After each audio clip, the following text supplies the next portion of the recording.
Je suis le frère de Jérôme Bianco qui est mort dans un accident de travail le 2 août 2006 dans l'entreprise Galdermatt dans la commune de Bio à Sophia Antipolis.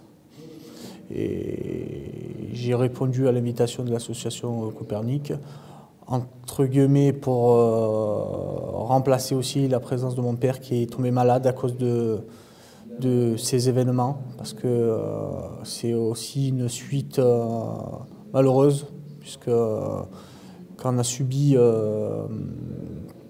un choc comme ça se traduit chez la famille par des pathologies telles que ce que mon père a à l'heure actuelle.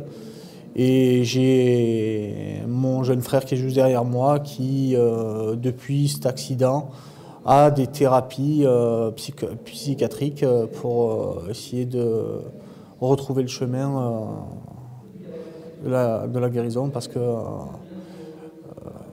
Jérôme était son parrain, était un peu comme nous, notre guide. Et on a perdu notre meilleur ami, notre frère, un peu qui a fait substitut de mère quand notre mère est décédée. C'est pour ça que je suis là aujourd'hui en même temps pour témoigner que ce crime ne soit pas impuni. Parce que quand je vois les peines qui ont été proclamées en première instance, c'est pas cher payé. Et quand j'entends sur certains témoignages qu'il y a eu aujourd'hui, c'est vrai qu'à un moment donné, il y a le mot homicide. Ce mot homicide, c'est le mot juste. Je pense que quand sur le cas du décès de Jérôme, c'est des histoires de délégation de pouvoir, où il manquait 4 garde-corps à chaque extrémité. Le CHS est passé 3 fois, soi-disant ils n'ont rien remarqué. Une rambarde, ça aurait coûté à la hauteur de 150 €, c'est-à-dire c'est 600 € de travaux.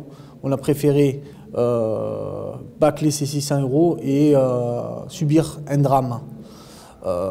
Et laisser une femme avec une petite fille qui est née au mois d'octobre 2006, qui ne connaîtra même pas son père, à part sur des photos ou sur les témoignages de ses oncles et de sa mère. C'est très très dur. Et comme là, elle va sur ses 3 ans, j'appréhende son entrée à la maternelle, parce que les enfants parlent beaucoup. Comment ma nièce va réagir quand un copain ou une copine de sa classe lui dira « Mais où est ton papa ?» Moi, je me ravis que l'association Copernic, bon, c'est pas nouveau, on sait très bien l'investissement que l'association Copernic a fait par le passé est importante. Moi, c'est vrai que moi j'aimerais un peu plus sur les dossiers de la mort au travail, une réelle intersyndicale au niveau du travail, de ne plus avoir un syndicat comme nous. On a eu la chance quand même que la CGT a été partie civile ce jour-là, pendant le procès. J'aurais apprécié que d'autres syndicats embrayent avec elle et se mettent en intersyndical en tant que partie civile dans ces procès. Moi, je dis clairement les choses. Comme c'est sur la mort d'une personne au travail, on considère ça comme un homicide. Alors eux, ils le passent involontaire parce qu'ils savent très bien que le mot involontaire, ça répercute certains. Alors le problème, c'est qu'on ne met jamais les bonnes personnes au banc des accusés, on met toujours le petit pion. Comme sur le procès de Jérôme, ça a été la même chose. On nous a amené au mois de juin, on avait déjà une première instance où là on nous avait envoyé 3 personnes à la barre des accusés. On a un 4e qui arrive au mois d'octobre quand le procès arrive vraiment à être mis en place. Et cette personne qui est le dernier roue de carrosse prend tout pour lui en disant « c'est de ma faute, les autres n'ont rien fait ». Alors que les responsables en question, c'est-à-dire dont le directeur de Galdermatt, qui est la filiale de L'Oréal, eux n'ont pas été inquiétés.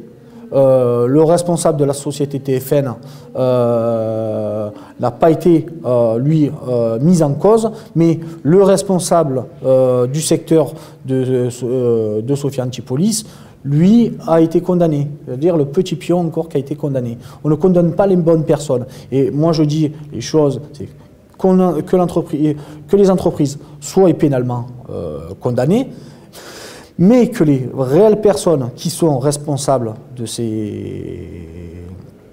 tragédies et de ces homicides, moi je dis c'est de la prison ferme qu'ils doivent faire. Identique comme c'est un jeune qui va aller se faire embarquer parce qu'il a volé un bonbon ou il a volé un tournevis dans un magasin, qu'on le mec, on lui met 6 mois de prison ferme. Je préfère, j'aimerais qu'on donne la justice, qu'on ne donne pas une justice à deux vitesses. Voilà.